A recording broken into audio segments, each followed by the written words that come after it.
کونړ کې د زلزلې د زورورو ټکانونو له امله له لسو ډېر کلي په مکمل ډول غرق شوي. په کونړ ولایت کې د زلزلې له امله اوښتې تلفات له 800 تنو واوښتل. پوره جزئیات به هم د ویډیو کې وګورئ او انعکاس میډیا چینل سبسکرایب کړئ. بیګا شپه د افغانستان په تاریخ کې تر ټولو زوروره زلزله وشوه. دا زلزله چې لومړی ټکان 12 بجې او 25 دقیقې رامنځته شو د افغانستان په ختیځ ولایتونو کې وشوه چې د مرکز نقطه د لغمان لنګار ولسوالۍ په ګوته شوې ده. دا زوروره زلزله له افغانستان پرته په تاجکستان، پاکستان او هند کې هم ترسره شوې چې افغانستان کې د ریکټر په کچه اندازه 6.5 درجې ښودل شوې ده.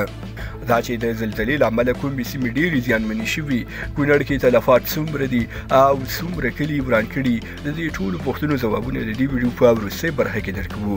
هیله د ویډیو تر پایه وګورئ او زموږ چینل هم سبسکرایب کړئ. نننۍ شپه د افغانستان یوه خونړۍ شپه وه چې په ختیځو ولایتونو کې له 100 باندې زر تنو ډېر خلک شهیدان شوي او له 2000 زیاتې د چپونو له امله روغتونونو ته وړل شوي دي. د دې زلزلې له امله تر ټولو ډېره مرګ ژوبله په کونړ ولایت کې رامنځته شوې ده.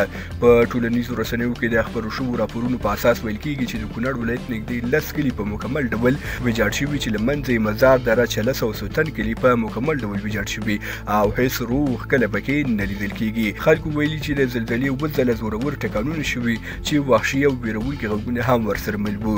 دوی ویلي له هر ټکان سره له غره لوی لوی تیږې راغورځېدلي چې له امله یې مکمل کلی غرق کړی دی. د لومړنیو معلوماتو په اساس ویل کېږي چې په کونړ ولایت کې له 1500 ډېر هېوادوال شهیدان شوي او نږدې 1000 تنه نور په روغتونونو کې بستر دي.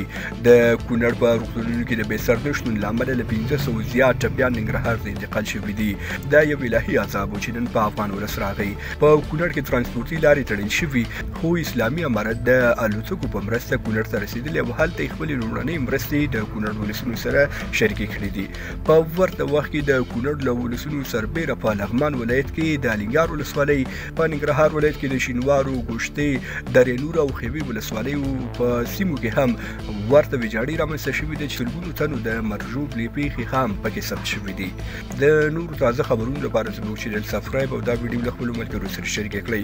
تر بیا ښې چارې لویه لغمان شه.